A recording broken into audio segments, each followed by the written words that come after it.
ഞാൻ 30 മിനിറ്റ് കൂടി ഉണ്ട്. അപ്പോൾ എല്ലാവരും തിരക്കിലാണ് ഓണത്തിൻ്റെയൊക്കെ എങ്കിൽ നമുക്ക് meeting തുടരേണ്ടിയിരിക്കുന്നു.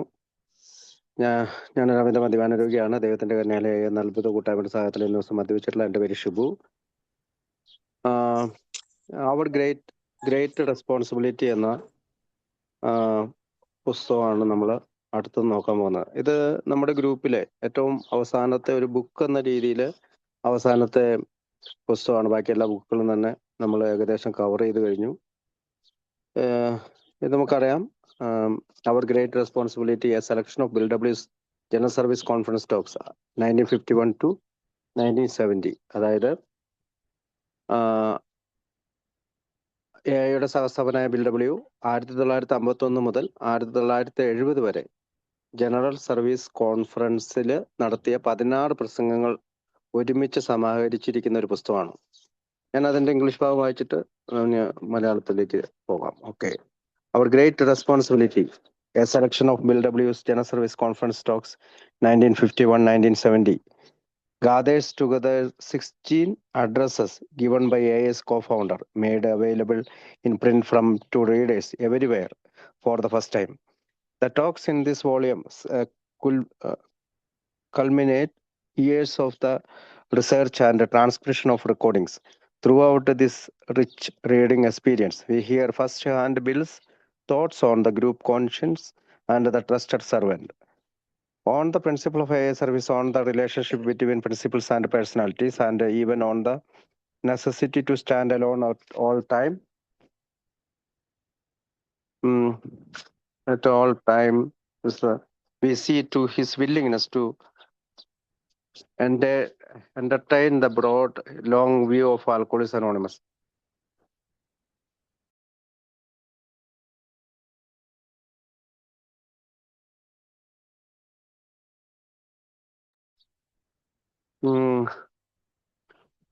Throughout this rich reading experience, we hear first-hand Bill's thoughts on the group conscience and the trusted servant, on the principle of AA service, on the relationship between principles and personalities, and even on the necessity to stand alone all time. We see to his willingness to entertain the broad, long view of Alcoholics Anonymous, open to change and growth, as in his 1952 talk. The closing hours of this conference bring with them a deep and joyous realization, the realization that at last, we are surely on the high road that stretches straight out toward our future, toward we trust an everlasting sunrise. Complementing the text are more than 60 archival photographs and other images from the General Service Office archives, some never before published, as well as conscious history of the founding of AA's critically important General Service Conference, the vehicle for the annual group conscience. Collected here to our conference talks by Louis W. Bernard Smith and Dr. John Norris, non-alcoholic friends of AA, instrumental in the history and development of the fellowship. Both timeless and timely, our great responsibility captures Bill's innovative thinking on myriad AA themes. Offering readers around the world a window into how Alcoholics Anonymous moves forward in unity. അപ്പോൾ ആ പുസ്തകത്തിലെ ആദ്യത്തെ ഭാഗത്ത് ഒരു cover പേജിലായിട്ട് പറഞ്ഞിരിക്കുകയാണ് our great responsibility a selection of Bill ഡബ്ല്യൂസ് general service conference. അതായത് എയുടെ സഹസ്ഥാപനായ ബിൽ ഡബ്ല്യു 1951 മുതൽ 1970 വരെ ജനറൽ സർവീസ് കോൺഫറൻസിൽ നടത്തിയ 16 പ്രസംഗങ്ങൾ ഒരുമിച്ച് സമാഹരിച്ചിരിക്കുന്നു. വർഷങ്ങളോളം നീണ്ട ഗവേഷണത്തിന്റെയും ശബ്ദരേഖകളുടെ ട്രാൻസ്ക്രിപ്ഷന്റെയും ഫലമായി ഈ പ്രസംഗങ്ങൾ ആദ്യമായി അച്ചടി രൂപത്തിൽ എല്ലായിടത്തുമുള്ള വായനക്കാർക്ക് ലഭ്യമാക്കിയിരിക്കുന്നു. ഈ സമ്പന്നമായ വായനയിലുടനീളം ഗ്രൂപ്പ് കോൺഷ്യൻസിനെ കുറിച്ചും ട്രസ്റ്റഡ് സർവൻസിനെ കുറിച്ചും AA സർവീസിന്റെ തത്വങ്ങളെ കുറിച്ചും പ്രിൻസിപ്പിളിനും പേഴ്സണാലിറ്റിക്കും ഇടയിലുള്ള ബന്ധത്തെക്കുറിച്ചും, അതായത് വ്യക്തിത്വത്തിനും തത്വത്തിനും ഇടയിലുള്ള ബന്ധത്തെക്കുറിച്ചും, ചില സമയങ്ങളിൽ ഒറ്റയ്ക്ക് നിലകൊള്ളേണ്ടതിന്റെ ആവശ്യകതയെക്കുറിച്ചും ബില്ലിന്റെ ചിന്തകൾ നമുക്ക് നേരിട്ട് കേൾക്കാൻ കഴിയുന്നു. അതുപോലെ തന്നെ മാറ്റത്തിനും വളർച്ചയ്ക്കും തുറന്ന മനസ്സോടെ ആൽക്കഹോളിക്സ് അനോണിമസിനെ കുറിച്ച് ദീർഘവും വിശാലവുമായ കാഴ്ചപ്പാട് സ്വീകരിക്കാനുള്ള അദ്ദേഹത്തിന്റെ സന്നദ്ധതയും നാം കാണുന്നു. 1952 അദ്ദേഹം നടത്തിയ പ്രസംഗത്തിലെ ഈ വാക്കുകളിൽ നമുക്കത് കാണാം. ഈ കോൺഫറൻസ് അതിന്റെ അവസാന മണിക്കൂറുകൾ അവയോടൊപ്പം ആഴമേറിയതും സന്തോഷകരവുമായ ഒരു തിരിച്ചറിവ് കൊണ്ടുവരുന്നു. ഒടുവിൽ നമ്മുടെ ഭാവിയിലേക്കുള്ള നാം പ്രതീക്ഷിക്കുന്ന ഒരിക്കലും അവസാനിക്കാത്ത ഒരു സൂര്യോദയത്തിലേക്ക് നേരെ നീളുന്ന ഉയർന്ന പാതയിലൂടെയാണ് നാം സഞ്ചരിക്കുന്നതെന്ന തിരിച്ചറിവാണ് നമുക്ക് ലഭിച്ചത്. ഈ പാഠഭാഗത്തെ പൂരിപ്പിക്കുന്ന രീതിയിൽ ജനറൽ സർവീസ് ഓഫീസ് ആർക്കീവ്സിൽ നിന്നുള്ള 60-ലധികം ആർക്കീവൽ ഫോട്ടോഗ്രാഫ്സും മറ്റ് ചിത്രങ്ങളും ഈ പുസ്തകത്തിൽ ഉൾപ്പെടുത്തിയിട്ടുണ്ട്. അവയിൽ ചിലത് മുമ്പ് ഒരിക്കലും പ്രസിദ്ധീകരിച്ചിട്ടില്ലാത്തതാണ്. എയുടെ വാർഷിക ഗ്രൂപ്പ് കോൺഫറൻസിന്റെ വാഹനമായ അത്യന്തം പ്രധാനപ്പെട്ട ജനറൽ സർവീസ് കോൺഫറൻസ് എങ്ങനെ സ്ഥാപിതമായി എന്നതിന്റെ സംക്ഷിപ്ത ചരിത്രവും ഇതിൽ ഉൾപ്പെടുത്തിയിരിക്കുന്നു. ഇവിടെ Louis W, Bernard Smith, doctor John Norris എന്നിവർ നടത്തിയ കോൺഫറൻസിലെ പ്രസംഗങ്ങളും ശേഖരിച്ചിരിക്കുന്നു. ഇവർ എയുടെ നോൺ ആൽക്കോളിക് ഫ്രണ്ട്സ് ആയിരുന്നു. ഫെലോഷിപ്പിന്റെ ചരിത്രത്തിലും വികസനത്തിലും അവർ നിർണായക പങ്കുവഹിച്ചു.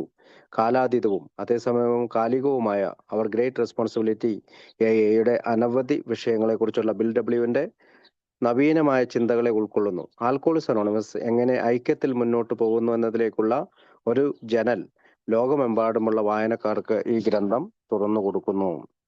അത് പറഞ്ഞുകൊണ്ട് അടുത്ത ഭാഗം, our great responsibility, a selection of service conference talks 1951-1970 എന്നാണ് അടുത്ത പേജിൽ അത് പറഞ്ഞിരിക്കുന്നത്. പിന്നെ ആൽക്കോളിക്സ് അനോണിമസിന്റെ അപ്രൂവ്ഡ് ലിറ്ററേച്ചർ ആണത്. This is a general service conference approved literature എന്ന് അവിടെ കൊടുത്തിട്ടുണ്ട്. അടുത്ത ഭാഗം കണ്ടന്റ്സ് ആണ്, എന്തൊക്കെയാണ് ഉൾപ്പെടുത്തിയിരിക്കുന്നത്. ഏതായാലും ആദ്യ ഭാഗം പേജ് നമ്പർ 7-ലാണ്, ഹിസ്റ്ററിയാണ്. The road to the conference.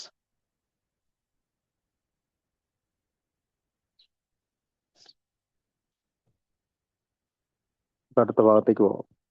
History, ചരിത്രം. Most of history, the road to the conference. Most of my life in the past 15 or so years has been an effort to figure out, God knows with plenty of help, how this top function can be anchored to this moment, how to keep the cupola on the old AA barn so she just can't blow off. Bill W 1960 closing talk, General Service Conference. അപ്പോൾ bill W 1960 സമാപന പ്രസംഗമാണ് general service കോൺഫറൻസിന്റെ. കഴിഞ്ഞ 15ഓളം വർഷങ്ങളായി ദൈവം സാക്ഷി, ദൈവത്തിന്റെ ധാരാളം സഹായത്തോടെ ഈ വളരെ മുകളിലുള്ള ഈ പ്രവർത്തനങ്ങൾ ഈ പ്രസ്ഥാനത്തിൽ എങ്ങനെ ഉറപ്പിച്ചു നടത്താൻ കഴിയും, പഴയ കെട്ടിടത്തിന്റെ മുകളിലെ കപ്പേള അതിന്റെ സ്ഥാനത്ത് എങ്ങനെ നിലനിർത്താം, അതിനാൽ അത് ഒരിക്കലും ഊതിക്കൊണ്ടുപോകാൻ കഴിയാത്ത വിധം എങ്ങനെ ചെയ്യാം എന്നത് മനസ്സിലാക്കാനുള്ള ശ്രമമായിരുന്നു എൻ്റെ ജീവിതത്തിന്റെ വലിയൊരു ഭാഗം തന്നെ. ബിൽ ഡബ്ല്യു 1960 സമാപന പ്രസംഗം, ജനറൽ സർവീസ് കോൺഫറൻസ്. അടുത്ത paragraph. aside from articulating AI's told traditions forged out of sometimes difficult experience, nothing Bill W did during the 1940s showed his profound understanding of the needs of Alcoholics Anonymous more than his single-minded crusade to create the General Service Conference. എയുടെ 12ാം പാരമ്പര്യം രൂപപ്പെടുത്തുന്നത് പുറമെ ചിലപ്പോൾ ബുദ്ധിമുട്ടേറിയ അനുഭവങ്ങളിൽ നിന്ന് പഠിച്ചെടുത്തതിനെ അടിസ്ഥാനമാക്കി 1940കളിൽ bill W ചെയ്ത മറ്റേതൊരു കാര്യം ആൽക്കോളിക്സ് അനോണിമസിന്റെ ആവശ്യങ്ങളെ കുറിച്ചുള്ള അദ്ദേഹത്തിന്റെ ആഴത്തിലുള്ള ധാരണ ഇത്രയധികം വ്യക്തമായി പ്രകടിപ്പിച്ചിട്ടില്ല.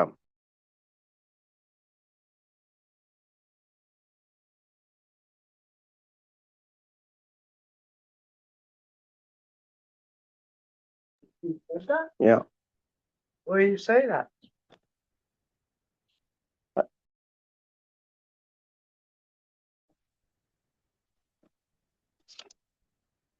അപ്പോൾ എയുടെ 12ാം പാരമ്പര്യം രൂപപ്പെടുത്തുന്നതിന് പുറമെ ചിലപ്പോൾ ബുദ്ധിമുട്ടേറിയ അനുഭവങ്ങളിൽ നിന്ന് പഠിച്ചെടുത്തതിനെ അടിസ്ഥാനമാക്കി 1940കളിൽ ബിൽ ഡബ്ല്യു ചെയ്ത മറ്റേതൊരു കാര്യവും ആൽക്കോഹോളിക്സ് അനോണിമസിന്റെ ആവശ്യങ്ങളെ കുറിച്ചുള്ള അദ്ദേഹത്തിന്റെ ആഴത്തിലുള്ള ധാരണയെ ഇത്രയധികം വ്യക്തമായി പ്രകടിപ്പിച്ചില്ല. ജനറൽ സർവീസ് കോൺഫറൻസ് സ്ഥാപിക്കുന്നതിനായി അദ്ദേഹം എടുത്തിയ ഏകാഗ്രമായ ശ്രമം പോലെ മറ്റൊരു ശ്രമങ്ങളുമില്ല.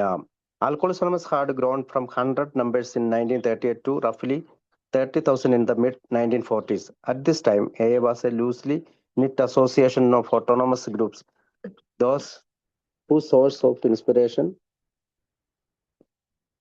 the decision making and information was headquarters. The New York office, now known as the General Service Office or GSO, were built labored with the help of this non-alcoholic secretary Ruth Hope and a group of volunteers. The Alcoholic Foundation, now the General Service Board, consisting in 1948 of 5 non-alcoholic and 4 alcoholic trustees, had been set up in 1938 to monitor the legal, business and financial end of AA. 1938 ഏകദേശം 100 അംഗങ്ങളിൽ നിന്ന് ആരംഭിച്ച ആൽക്കോളിക്സ് anonymous 1940കളുടെ മധ്യത്തോടെ ഏകദേശം 30,000 അംഗങ്ങളായി വളർന്നു. ആ സമയത്ത് AA എന്നത് സ്വതന്ത്രമായി പ്രവർത്തിച്ചിരുന്ന പരസ്പരം വളരെയധികം അയഞ്ഞ ബന്ധമുള്ള ഓട്ടോണമസ് ഗ്രൂപ്പിന്റെ ഒരു കൂട്ടായ്മയായിരുന്നു. അവയുടെ പ്രചോദനത്തിന്റെയും തീരുമാനമെടുക്കലിന്റെയും വിവരങ്ങളുടെയും പ്രധാന ഉറവിടം ഹെഡ്ക്വാർട്ടേഴ്സ് ആയിരുന്നു. ഈ ഹെഡ്ക്വാർട്ടേഴ്സ് എന്നത് ന്യൂയോർക്കിലെ ഓഫീസായിരുന്നു. അന്ന് ഇത് ജനറൽ സർവീസ് ഓഫീസ് അഥവാ GSO എന്ന പേരിലാണ് അറിയപ്പെട്ടിരുന്നത്. അവിടെ ബിൽ ഡബ്ല്യു തന്റെ നോൺ ആൽക്കോളിക് സെക്രട്ടറിയായ റൂത്ത് ഹോക്കിന്റെ സഹായത്തോടെയും ഒരു കൂട്ടം വോളണ്ടിയേഴ്സിന്റെയും സഹായത്തോടെയും പ്രവർത്തിച്ചുകൊണ്ടേയിരുന്നു. The Alcoholic this had all worked fairly well, but as AA began its rapid expansion after the publication of Jack Alexander's Saturday Evening Post article in 1941, Bill realized several things.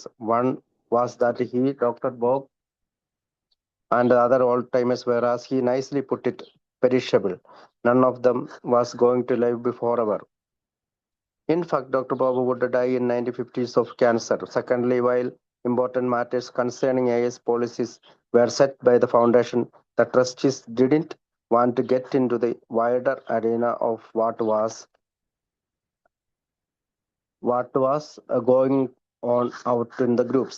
An archivist, Nelving, later wrote, there was no direct linkage between the membership and the foundation trustees except Bill and Dr. Bob. This was a recipe for serious problems. അടുത്ത പറയുന്നത് കോൺഫറൻസിലേക്കുള്ള വഴിയാണ്. കഴിഞ്ഞ 15 അതിലധികം വർഷങ്ങളായി ദൈവത്തിനറിയാം ധാരാളം ദൈവത്തിന്റെ സഹായത്തോട് തന്നെയാണ് ഈ പ്രസ്ഥാനത്തിൽ ഉറപ്പിച്ചു നിർത്തിയത്. ആൽക്കോളിക്സ് അനോണിമസ് 1938 100 അംഗങ്ങളായി നിന്ന് വളർന്ന് 1930കളുടെ മധ്യത്തോടെ ഏകദേശം 30,000 അംഗങ്ങളായി. ആ സമയത്ത് AA എന്നത് സ്വയം ഭരണാധികാരമുള്ള ഒരു ഗ്രൂപ്പായിരുന്നു. ബിൽ ഡബ്ല്യുവിനോടൊപ്പം ഇവിടെ കാണുന്ന റൂത്ത് ഹോക്ക് AAയുടെ ആദ്യ സെക്രട്ടറിയായി. ആൽക്കോളിക്സ് അനോണിമസ് എന്ന ഗ്രന്ഥത്തിന്റെ ആദ്യ കരണ്ടിന്റെ ഭൂരിഭാഗവും അവർ തന്നെയാണ് ടൈപ്പ് ചെയ്തത്. ദ ആൽക്കോളിക് ഫൗണ്ടേഷൻ ഇപ്പോൾ ജനറൽ സർവീസ് ബോർഡാണ്. 1948 5 നോൺ ആൽക്കഹോളിക് ട്രസ്റ്റീസും 4 ആൽക്കോളിക് ട്രസ്റ്റീസും ഉൾപ്പെടുത്തിയായിരുന്നു ആൽക്കോളിക് ഫൗണ്ടേഷൻ രൂപീകരിച്ചത്. AAയുടെ നിയമപരവും ബിസിനസ് സംബന്ധവുമായ സാമ്പത്തികവുമായ കാര്യങ്ങൾ മേൽനോട്ടം വഹിക്കുന്നതിനായി ഇത് 1938 സ്ഥാപിക്കപ്പെട്ടിരുന്നു. ആൽക്കോളിക് ഫൗണ്ടേഷൻ സ്ഥാപിച്ചത് 1938 ഇതെല്ലാം പൊതുവെ നന്നായി പ്രവർത്തിച്ചിരുന്നു. എന്നാൽ 1941 ജാക്ക് അലക്സാണ്ടറിന്റെ സാറ്റർഡേ ഈവനിംഗ് പോസ്റ്റ് ലേഖനം പ്രസിദ്ധീകരിച്ചതിനു ശേഷം AA അതിവേഗം വികസിക്കാൻ തുടങ്ങിയപ്പോൾ ബിൽ ചില കാര്യങ്ങൾ നേരിട്ട് തിരിച്ചറിഞ്ഞു. അതിലൊന്ന് അദ്ദേഹം ഡോക്ടർ ബോബ് കൂടാതെ മറ്റ് പഴയകാല അംഗങ്ങൾ അദ്ദേഹം മനോഹരമായി പറഞ്ഞതുപോലെ പെരിഷബിൾ ആയിരുന്നു എന്നതാണ്. അവരാരും എന്നേക്കും ജീവിക്കാൻ പോകുന്നില്ല എന്നായിരുന്നു, അല്ലെങ്കിൽ നശിച്ചു പോകുന്നവരാണ് എന്നാണ്. വാസ്തവത്തിൽ ഡോക്ടർ ബോബ് 1950 ക്യാൻസർ മൂലം മരിക്കുകയും ചെയ്തു. രണ്ടാമതായി AA ഉൾപ്പെടുന്ന കൂടുതൽ വിശാലമായ മേഖലയിൽ പ്രവേശിക്കാൻ ആഗ്രഹിച്ചിരുന്നില്ല. അലക്സാണ്ടറിന്റെ ആൽക്കോളിക്സ് അനോണിമസിനെ കുറിച്ചുള്ള സഹാനുഭൂതി പൂർണ്ണമായ ലേഖനം 1941 സാറ്റർഡേ ഈവനിംഗ് പോസ്റ്റിന്റെ മാർച്ച് ലക്കത്തിൽ പ്രസിദ്ധീകരിക്കപ്പെട്ടത് ഒരു വർഷത്തിനുള്ളിൽ AAയുടെ അംഗസംഖ്യ 4 ഇരട്ടിയായി വർദ്ധിച്ചതിന് വലിയൊരു കാരണമായി കണക്കാക്കപ്പെടുന്നു. 3 വർഷം ജനറൽ സർവീസ് ഓഫീസിൽ റിസപ്ഷനിസ്റ്റായി ജോലി ചെയ്തതിനു ശേഷം 1950 നെൽവിംഗ് ബില്ലിന്റെ സെക്രട്ടറിയായി മാറി. ആ ചുമതലയിൽ AAയുടെ അടിസ്ഥാനപരമായ നിരവധി രേഖകൾ അവർ സംരക്ഷിച്ചു. 1975 GSO ഔദ്യോഗികമായ ആർക്കീവ്സ് ആരംഭിച്ചപ്പോൾ നെൽവിംഗ് അതിന്റെ ആദ്യ ആർക്കീവിസ്റ്റായി. 1982 വരെ അവർ ആ സ്ഥാനത്ത് തുടർന്നു. On annual meetings between good AA members, what Bill later put it, would happen when death and disability finally took us few old-timers out of the picture. Where would that leave the trustees and headquarters? A single blunder on their part might cause a failure of conference that could not be repaired. It was evident that here was a worldwide movement that had no direct access to its principal service affairs. Ultimately, Bill understood the authority of AA needed to come from AA itself. The question was how best to arrange this. In April 1947, Bill drew up a proposal for the trustees entitled The Alcoholic Foundation of Yesterday, Today, and Tomorrow, in which he wrote, perhaps the best suggestion of closing the gap between our alcoholic foundation and the AA groups in the idea of creating that we might call the General Service Conference of Alcoholics Anonymous, an annual meeting between a fair number of good AA members, the trustees, and the staff of AA headquarters and Grapevine. In this memo, Bill went on to say that this proposed conference should never have the slightest political complexion. A fond hope he would cite again and again during the course of the next several years. He wrote to a friend in AA in December 1950. The conference is no world-shaking matter. Sunday school teachers and bar attenders alike seem to bring of such events without undue harm. Maybe we can too. അപ്പോൾ അവർ grape responsibility ഗ്രൂപ്പുകളിൽ പുറത്തു നടക്കുന്നതിനുമായി നേരിട്ട് ബന്ധപ്പെടുന്ന ഒരു സംവിധാനമായിരുന്നില്ല എന്ന് ആർക്കിവിസ്റ്റായ നെൽവിൻ പിന്നീട് എഴുതിയിട്ടുണ്ട്. അംഗത്വത്തിനും ഫൗണ്ടേഷന്റെ ട്രസ്റ്റീസിനും ഇടയിലുള്ള ബില്ലും ഡോക്ടർ ബോബും ഒഴികെ നേരിട്ടുള്ള യാതൊരു ബന്ധവും ഉണ്ടായിരുന്നില്ല. ഇത് ഗുരുതരമായ പ്രശ്നങ്ങൾക്ക് വഴിയൊരുക്കുന്ന ഒരു സാഹചര്യമായിരുന്നു. ഇപ്പൊ ഗ്രൂപ്പുകളുമായിട്ട് നേരിട്ട് ബന്ധപ്പെടുന്ന ഒരു സംവിധാനം ഉണ്ടായിരുന്നില്ല. അപ്പൊ അതൊരു ഗുരുതരമായ പ്രശ്നമായിരുന്നു. ആകെപ്പാട് ബന്ധമുണ്ടായിരുന്നത് ഡോക്ടർ ബോബും ഫൗണ്ടേഷനും മാത്രമായിരുന്നു. എങ്കിലും അതൊരു നേരിട്ടുള്ള ബന്ധവും ആയിരുന്നില്ല. അപ്പോൾ 11ാമത്തെ പേജിലേക്ക് പറയുന്നത് annual meeting between good AA members ആണ്. നല്ല AA അംഗങ്ങൾ തമ്മിലുള്ള ഒരു വാർഷിക യോഗം. LW പിന്നീട് പറഞ്ഞതുപോലെ മരണവും വൈകല്യങ്ങളും കുറച്ച് പഴയകാല അംഗങ്ങളെ രംഗത്ത് നിന്ന് മാറ്റിയാൽ പിന്നീട് AAക്ക് എന്ത് സംഭവിക്കും? അത് ട്രസ്റ്റീസിനെയും ഹെഡ്ക്വാർട്ടേഴ്സിനെയും എവിടെയാണ് എത്തിക്കുക? അവരുടെ ഭാഗത്തു നിന്നുള്ള ഒരു തെറ്റ് പരിഹരിക്കാനാവാത്ത തരത്തിലുള്ള വിശ്വാസനഷ്ടത്തിന് കാരണമായേക്കാം. ഇവിടെ തങ്ങളുടെ പ്രധാനപ്പെട്ട സർവീസ് അഫയേഴ്സിലേക്ക് നേരിട്ട് പ്രവേശനമില്ലാത്ത ഒരു ലോകവ്യാപക പ്രസ്ഥാനം ഉണ്ടെന്ന് വ്യക്തമായിരുന്നു. ഒടുവിൽ ബിൽ ഡബ്ല്യു ഒരു കാര്യം മനസ്സിലാക്കി. എയുടെ അധികാരം എയിൽ നിന്ന് തന്നെ വരേണ്ടതുണ്ട്. ചോദ്യം ഇതായിരുന്നു, ഇത് ഏറ്റവും നല്ല രീതിയിൽ എങ്ങനെ ക്രമീകരിക്കാം? 1947 ഏപ്രിൽ ബിൽ ട്രസ്റ്റീസിനായി the alcoholic foundation of yesterday, today and tomorrow എന്ന പേരിൽ ഒരു നിർദ്ദേശം തയ്യാറാക്കി. അതിൽ അദ്ദേഹം ഇങ്ങനെ എഴുതി: നമ്മുടെ ആൽക്കോഹോളിക് ഫൗണ്ടേഷനും AA ഗ്രൂപ്പിനും ഇടയിലുള്ള വിടവ് നികത്തുന്നതിനുള്ള ഏറ്റവും നല്ല നിർദ്ദേശം നമുക്ക് the general service conference of alcoholics anonymous എന്ന് വിളിക്കാവുന്ന ഒന്നിനെ സൃഷ്ടിക്കുക എന്ന ആശയമായിരിക്കും. നല്ല AA അംഗങ്ങളിൽ യുക്തമായ ഒരു എണ്ണം, അതായത് ട്രസ്റ്റീസ്, AA ഹെഡ്ക്വാർട്ടേഴ്സിന്റെയും ഗ്രേപ്പ് വൈൻ സ്റ്റാഫ് എന്നിവരുടെ ഒരു വാർഷിക യോഗം സംഘടിപ്പിക്കണം. ഈ മെമ്മോയിൽ ബിൽ തുടർന്നും പറഞ്ഞു, ഈ നിർദ്ദേശിക്കപ്പെട്ട കോൺഫറൻസിന് ഒരിക്കലും അല്പമെങ്കിലും രാഷ്ട്രീയ സ്വഭാവം ഉണ്ടാകരുത്. അടുത്ത കുറച്ചു വർഷങ്ങളിൽ വീണ്ടും അദ്ദേഹം ഉന്നയിക്കാനിരുന്ന ഒരു പ്രതീക്ഷയായിരുന്നു അത്. 1950 ഡിസംബറിൽ AAയിലെ ഒരു സുഹൃത്തിന് അദ്ദേഹം എഴുതി, കോൺഫറൻസ് എന്നത് ലോകത്തെ ഇളക്കി മറിക്കുന്ന ഒരു കാര്യമല്ല. സൺഡേ സ്കൂൾ അധ്യാപകരും ബാർ അറ്റൻഡേഴ്സും ഒരുപോലെ ഇത്തരം പരിപാടികൾ വലിയ ദോഷമൊന്നുമില്ലാതെ നടത്തുന്നതായി തോന്നുന്നു. ഒരുപക്ഷെ നമുക്കും അങ്ങനെ ചെയ്യാൻ കഴിയും. സൺഡേ സ്കൂൾ അധ്യാപകര് മതവിദ്യാഭ്യാസം നടത്തുന്ന പോലെ ബാർ അറ്റൻഡേഴ്സ് മദ്യം കൊടുക്കുന്നത് പോലെ തന്നെ നമുക്കും ഇത് വലിയ കുഴപ്പമൊന്നും കൂടാതെ ചെയ്യാൻ കഴിയും. Page number 12. You were certainly not a diplomatic, no such luck. The residence to Bill's proposal came from several different directions. Most of the trustees did not see the need for a general service conference. In an April 1948 letter to Father Ed Dowling, Bill wrote in some frustrations that the trustees did not like the idea of sharing their prerogative with the conference. All of them took a good line of democracy. But I fear some are totalitarians at heart. The harder Bill pushed, the harder they pushed back. Because of my recent mood of exasperated table thumping, Bill said in the same letter to Father Dowling, Horace C., an early trustee, and two of the Rockefeller men have resigned. One non-alcoholic trustee wrote Bill in August 1948. You were certainly not a diplomatic in your manner of presentation, and this has led to the injection of personalities, rumors, accusation, which have no place in this discussion. Leonard Harrison, non-alcoholic chairman of the board, resigned over the issue, writing to Bill on February 18, 1948, that the conference would interfere with the degree of isolation needed in dealing with the necessary housekeeping, legal and financial affairs in which the trustees were involved. Like a number of trustees, Harrison felt that the conference would only encourage dissension and striving for power that might ultimately and fatally divide AA, exactly the opposite of what Bill intended. Harrison, however, remained an admirer of Bill's and would later return to the board as a supporter of the conference. It wasn't just the trustees. Henrietta Seiberling, the Oxford Group member who first introduced Bill to Dr. Bob, led an opposition group that included early AA Clarences of Cleveland, among others, calling themselves the Oxford Group. They claims that Bill's ഇപ്പോൾ 12ാമത്തെ പേജില് മലയാളം നോക്കാം. തീർച്ചയായും നയതന്ത്രപരമായിരുന്നില്ല. അങ്ങനെ ഒരു ഭാഗ്യം ഉണ്ടായില്ല.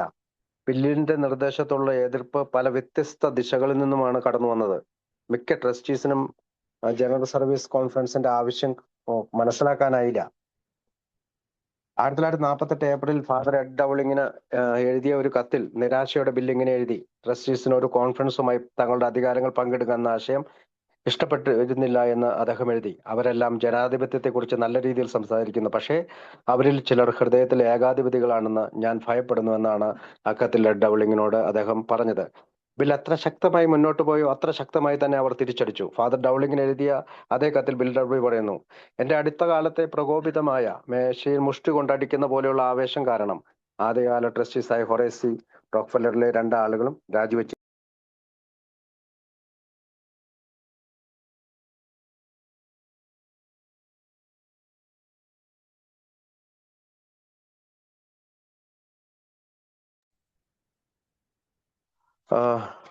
Father ഡൗളിങ്ങിന് എഴുതിയ അതേ കത്തിൽ ബിൽ പറഞ്ഞു: എന്റെ അടുത്ത കാലത്തെ പ്രകോപിതമായ മേശയിൽ, അതായത് പ്രകോപിതമായിട്ട് ദേഷ്യപ്പെട്ട് മേശയിൽ മുഷ്ടി കൊണ്ടടിക്കുന്നത് പോലെ ഒരു ആവേശം കാരണം ആദ്യകാല ട്രസ്റ്റിയായ ഹൊറേസിയും റോക്ക്ഫെല്ലറിലെ മറ്റ് 2 ആളുകളും രാജിവെച്ചിരിക്കുന്നു.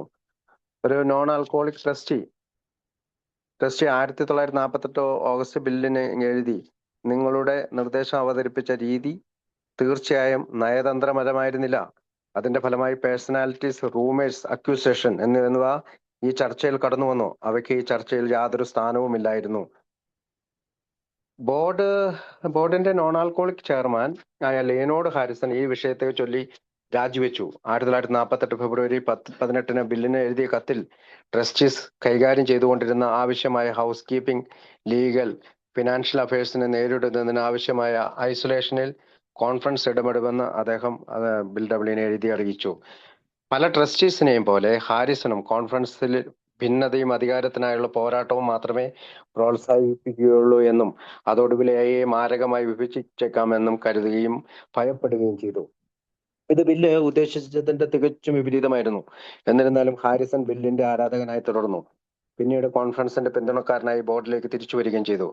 എതിർപ്പ് ട്രസ്റ്റീസിൽ മാത്രം നിന്നില്ല. ഹെൻറിറ്റ സെബർലിംഗ് പിന്നീട് ബില്ലിനെ ഡോക്ടർ ബോബിന് ആദ്യമായി പരിചയപ്പെടുത്തിയ ഓക്സ്ഫോർഡ് ഗ്രൂപ്പ് അംഗം, ക്ലേവ്ലാൻഡിലെ ആദ്യകാല AA അംഗമായ ക്ലാരൻസസ് എന്നിവരെ ഉൾപ്പെടുത്തിക്കൊണ്ട് ഒരു എതിർപ്പ് സംഘത്തിന് നേതൃത്വം നൽകി. അവർ സ്വയം ഓക്സ്ഫോർഡ് ഗ്രൂപ്പ് എന്നതിനെ വിളിച്ചു. 13ാമത്തെ പേജില് believing that the conference would ultimately lead to fatal divisions with AA Leonard Harrison resigned as chair of the Alcoholic Foundation board over the issue. He would later return to the board as a supporter of the conference. 13ാമത്തെ page പറയുന്നത് കോൺഫറൻസിന്റെ ഒടുവിൽ AAക്കുള്ളിൽ മാരകമായ വിഭജനങ്ങളിലേക്ക് നയിക്കുമെന്ന് വിശ്വസിച്ചുകൊണ്ട് Leonard Harrison ഈ വിഷയത്തെ ചൊല്ലി ആൽക്കോളിക് ഫൗണ്ടേഷൻ ബോർഡിന്റെ ചെയർമാൻ സ്ഥാനത്ത് നിന്ന് രാജിവെച്ചു. പിന്നീട് അദ്ദേഹം കോൺഫറൻസിന്റെ പിന്തുണക്കാരനായി ബോർഡിലേക്ക് തിരിച്ചെത്തി. അടുത്ത 14ാമത്തെ പേജിൽ കാണിച്ചിരിക്കുന്ന ഹെൻറിറ്റ സെബർലിംഗിന്റെ പടമാണ്. അതിനകത്ത് പറയുന്നത് Henrietta Seiberling, the Oxford group members who introduced Bill to doctor Bob led an Ohio contingent that opposed the conference, calling themselves the Oxford Group. They believed the conference to be a cover-up or an attempt to consolidate AA power in New York. അപ്പോൾ bill ഡബ്ല്യുവിന് Henrietta സെബർലിംഗിന്റെ എതിർപ്പ് എങ്ങനെയായിരുന്നു? ബില്ലിനെ doctor ബോബിന് പരിചയപ്പെടുത്തിയ Oxford group അംഗമായ Henrietta സെബർലിംഗ് കോൺഫറൻസിനെ എതിർത്ത ഒഹായോയിലെ ഒരു സംഘത്തിന് നേതൃത്വം നൽകിക്കൊണ്ടിരുന്നു. അവർ സ്വയം ഓക്സ്ഫോർഡ് ഗ്രൂപ്പ് എന്ന് വിളിച്ചു. കോൺഫറൻസ് എന്നത് എയുടെ അധികാരം ന്യൂയോർക്കിൽ കേന്ദ്രീകരിക്കാനുള്ള ഒരു ശ്രമത്തെ മറച്ചുവെക്കാനുള്ള ഒരു മറവാണെന്നാണ് അവർ വിശ്വസിച്ചിരുന്നത്.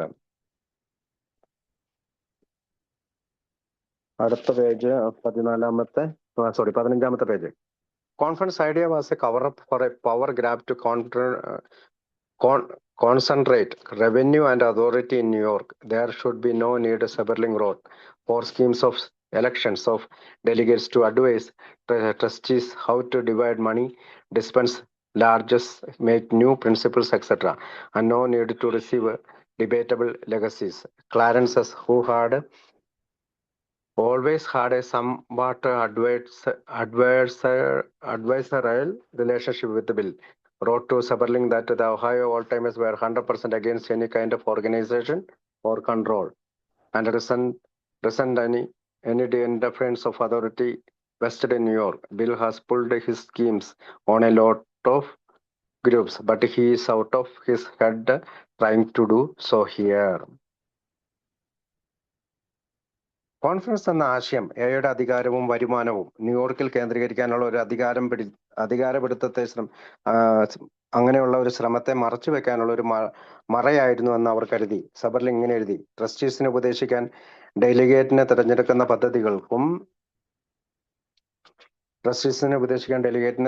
പദ്ധതികൾക്കും പണം എങ്ങനെ വിഭജിക്കണം, ധനസഹായങ്ങൾ വിതരണം ചെയ്യുന്ന തുടങ്ങിയ പ്രിൻസിപ്പിൾ ഉണ്ടാകണം. തുടങ്ങിയ കാര്യങ്ങൾക്കുമായുള്ള യാതൊരു ആവശ്യമല്ല. കൂടാതെ ചർച്ച ചെയ്യാവുന്ന ലെഗസീസ് സ്വീകരിക്കേണ്ട ആവശ്യം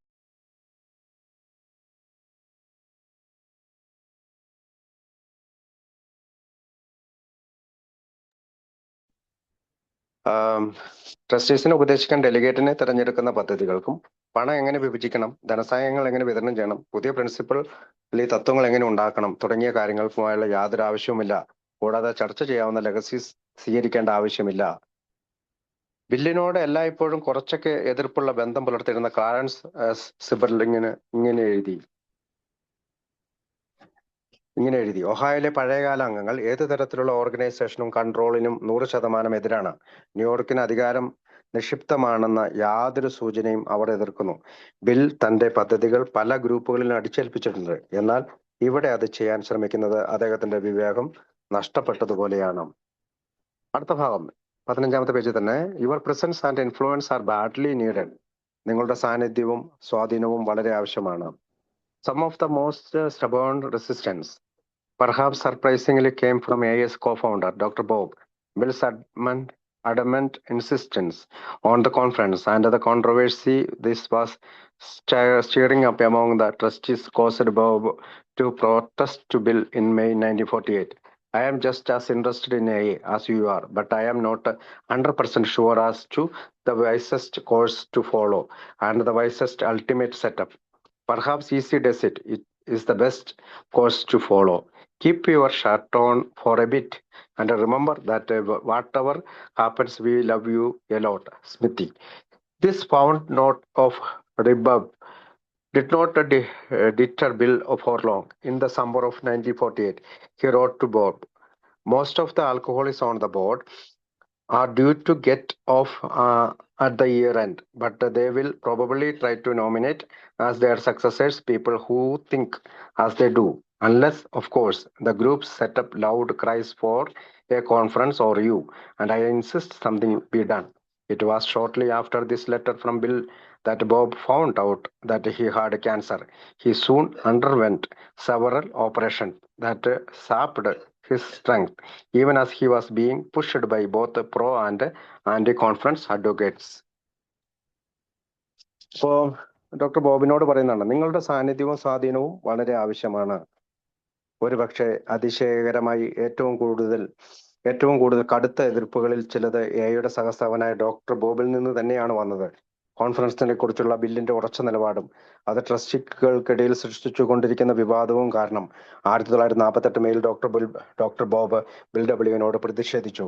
നിങ്ങളെപ്പോലെ തന്നെ എനിക്കും എയിൽ വളരെ താല്പര്യമുണ്ട്. എന്നാൽ പിന്തുടരേണ്ട ഏറ്റവും വിവേകപൂർണമായ മാർഗം എന്താണെന്നും ഒടുവിൽ ഏറ്റവും വിവേകപൂർണമായ സംവിധാനം എന്തായിരിക്കണമെന്നും എനിക്ക് 100% ഉറപ്പില്ല. ഒരുപക്ഷെ ഈസി ഡെസിറ്റ് ആയിരിക്കാം പിന്തുടരാനുള്ള ഏറ്റവും നല്ല മാർഗം. കുറച്ചു സമയം ശാന്തനായിരിക്കുക. എന്ത് സംഭവിച്ചാലും ഞങ്ങൾ നിങ്ങളെ വളരെ സ്നേഹിക്കുന്നു എന്നത് നിങ്ങൾ ഓർക്കണം. ഡോക്ടർ എന്ന് പറഞ്ഞുകൊണ്ട് അദ്ദേഹം ഒരു കത്ത് എഴുതുന്നുണ്ട്. സ്മിത്തി എന്ന് പറഞ്ഞുകൊണ്ടാണ്, സ്മിത്ത് എന്നാണ് ഡോക്ടർ ബോബ് സ്മിത്തിന്റെ, സ്മിത്തി എന്ന് പറഞ്ഞുകൊണ്ട് കത്ത് എഴുതുന്നു. സ്നേഹപൂർവമായ ഈ എതിർപ്പ് ബില്ലിനെ അധികകാലം പിന്തിരിപ്പിച്ചില്ല. 1948 വേനൽക്കാലത്ത് അദ്ദേഹം ബോബിനെ വീണ്ടും എഴുതി.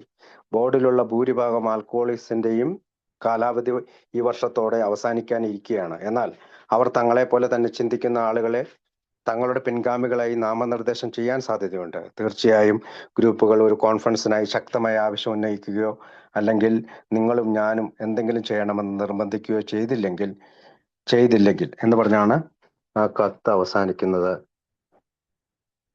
ബില്ലിന്റെ ഈ കത്ത് ബോബിന് ലഭിച്ചതിന് അധികം താമസിയാതെ തന്നെ ക്യാൻസർ രോഗമുണ്ടെന്ന് ബോബ് തിരിച്ചറിഞ്ഞു. അദ്ദേഹം ഉടൻ തന്നെ പല ശസ്ത്രക്രിയകൾക്കായി വിധേയമായി. അതോടെ അദ്ദേഹത്തിന്റെ ശക്തി ക്ഷയിച്ചു. അതേസമയം കോൺഫറൻസിനെ അനുകൂലിക്കുന്നവരും എതിർക്കുന്നവരും അദ്ദേഹത്തിന് മേൽ സമ്മർദ്ദം ചെലുത്തിക്കൊണ്ടേയിരുന്നു. അടുത്തത് ഭാഗം 15, പേജ് 16 ആണ്. അതൊരു ചിത്രമാണ് കൊടുത്തിരിക്കുന്നത്. First international conference alcoholics anonymous on the occasion of the 15th anniversary program July 29 Saturday 2 PM music hall the conference meeting എന്നൊക്കെ പറഞ്ഞുകൊണ്ടുള്ളൊരു ഇതാണ്. 6:35 AM central hall, rainbow room and ball room.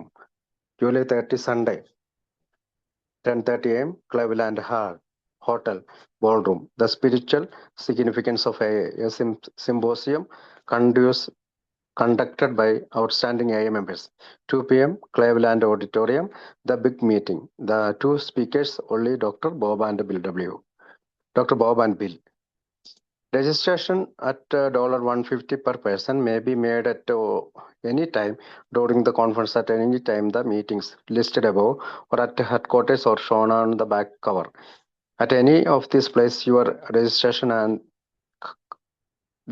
card can and should be exchanged for an official label button, which will be your entry at all sessions. Program from the first international conference program in 1950, which featured both Dr. Bob and Bill W. speakers. ഇപ്പോൾ 16-ാമത്തെ പേജിൽ പറഞ്ഞിരിക്കുന്നത്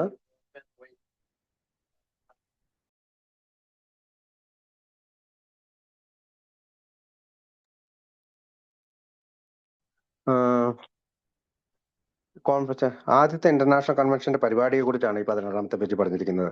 alcoholics anonymous first international convention Cleveland Ohio July 29.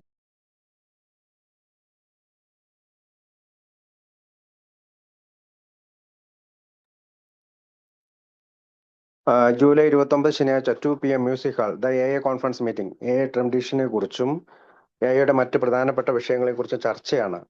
6:30 Carter hotel, rainbow room at ballroom, banquet. ഔപചാരികമായ പരിപാടിയൊന്നുമില്ല. യാത്ര ചെയ്തെത്തിയ AA അംഗങ്ങളിൽ നിന്ന് അവരുടെ അനുഭവങ്ങൾ കേൾക്കുന്നതിനുള്ള ഒരു അവസരം. പ്രൊഫഷണൽ വിനോദ പരിപാടികളും നൃത്തവും ഉണ്ടായിരിക്കും. $5 ഒരാൾക്ക് ചെലവ്. July 30 ഞായറാഴ്ച 10:30 AM Cleveland hotel ballroom. The spiritual significance of AA. പ്രമുഖ AA അംഗങ്ങൾ പങ്കെടുക്കുന്ന ഒരു symposium. 2 PM Cleveland auditorium the big meeting.